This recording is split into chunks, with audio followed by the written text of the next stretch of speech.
আসসালামু আলাইকুম রহমতুল্লাহ। দূরে এবং কাছে যে যেখান থেকে আমার ভিডিও দেখছেন, আশা করি প্রত্যেকে ভালো আছেন, সুস্থ আছেন। আলহামদুলিল্লাহ, মহান আল্লাহ তাআলার অশেষ রহমতে আমিও ভালো আছি, সুস্থ আছি। প্রতিদিনের মতো আজও নতুন আরও একটি রেসিপি নিয়ে হাজির হলাম আপনাদের মাঝে। আমি রান্নার রানী আফরোজা। পুরো ভিডিওটা স্কিপ না করে দেখার অনুরোধ জানাচ্ছি। আজকে আমি রান্না করব লাউ শাক। লাউ শাক কীভাবে অনেক বেশি টেস্টি করে এবং সবুজ রেখে রান্না করতে হয় টিপস সহ শেয়ার করব। তো রান্না করার জন্য প্রথমে লাউ শাক কেটে নিয়েছি আর ডাঁটাটা আলাদা করে রেখেছি। আর চুলার মধ্যে বসিয়ে দিলাম একটি সসপ্যান, দিয়ে দিলাম পরিমাণ মতো তেল আর দিয়ে দিয়েছি পেঁয়াজ কুচি, সামান্য রসুন কুচি দিয়ে খানিকটা ভেজে নেব। খানিকটা ভাজা হলে ফ্রোজেন করে রাখা চিংড়ি মাছ দিয়ে দেব। চিংড়ি মাছটা দিয়ে অল্প পরিমাণে ভেজে নেব, বেশি ভাজবো না। তারপর দিয়ে দেব অল্প পরিমাণে পানি।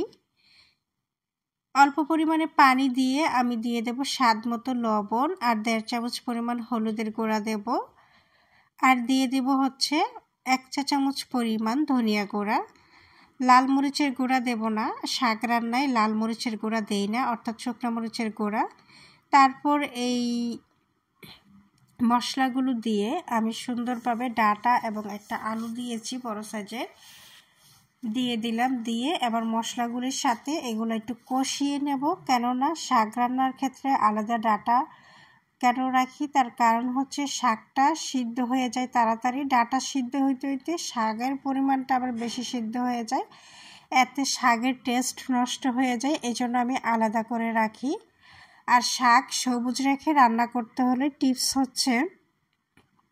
শাকটাকে না দেখে রান্না করতে হবে। তো এই পর্যায়ে আমি ডাঁটার সাথে 5-6টার মতো কাঁচামরিচ দিয়েছি। তো ঝাল যে যেরকম খান সেই অনুযায়ী কিন্তু কাঁচামরিচ দেবেন। আমরা যে পরিমাণ ঝাল খাই সেই অনুযায়ী আমি কাঁচামরিচ দিয়েছি, দিয়ে কষিয়ে নিয়েছি। আর এখন দিয়ে দেব পরিমাণ মতো গ্রেভি শাক রান্নার জন্য। পরিমাণ মতো গ্রেভি দিয়ে এখন শাকগুলা দেব। এবং শাক রান্নার আরও একটা টিপস শাক রান্নার ক্ষেত্রে সবগুলা শাক একসাথে দিয়ে দেওয়া যাবে না, এতেও শাকের কালারটা ডিসকালার হয়ে যায়। অনেকগুলো শাক একসাথে নাড়াচাড়া করা যায় না ভালোভাবে। তো অল্প অল্প করে শাকগুলা মিশিয়ে তারপর দিলে শাকের কালারটা সবুজ থাকে, ডিসকালার হয় না। আর একসাথে দিতে গেলে নাড়া দিতে গেলে প্রবলেম হয়। আর আমি অল্প অল্প করে দিচ্ছি মানে শাকটা গরম ঝোলের মধ্যে গিয়ে মিশে যায়, আর এতে করে শাকের কালারটা নষ্ট হয় না। এই টিপসটা যদি কেউ ফলো করে রান্না করেন, অবশ্যই শাকের রঙটা ঠিকঠাক থাকবে এবং শাকের টেস্টও অনেক ঠিকঠাক থাকবে। আমি দেখেছি যখনই কেউ শাক রান্না করে শাকের কালার যদি সবুজ থাকে তাহলে সেই শাকটা খেতেও মজা। আর যদি শাকের কালারটা লালচে হয়ে যায় তাহলে শাকটা খেতেও টেস্ট থাকে না, তার টেস্টটা নষ্ট হয়ে যায়। তো আমি অল্প অল্প করে সবগুলা শাক দিয়ে মিশিয়ে নিয়েছি। এখন শাকটাকে সিদ্ধ হওয়া পর্যন্ত কুক করব। আমি কিন্তু শাকটাকে ঢাকবো না, না ঢেকেই কুক করব। আর আজকে আমার ঠান্ডা লেগেছে, যে কারণে কথা বলতে অনেক বেশি প্রবলেম হচ্ছে। আর এই ঠান্ডার দিন আসলে ঠান্ডা লেগেই থাকে, আমার ঠান্ডা, আমার বাচ্চার ঠান্ডা। সকল বন্ধুদের জন্য দোয়া রইল, প্রত্যেকটা বন্ধুকে এই জন্য মহান আল্লাহ তাআলা সুস্থ রাখেন।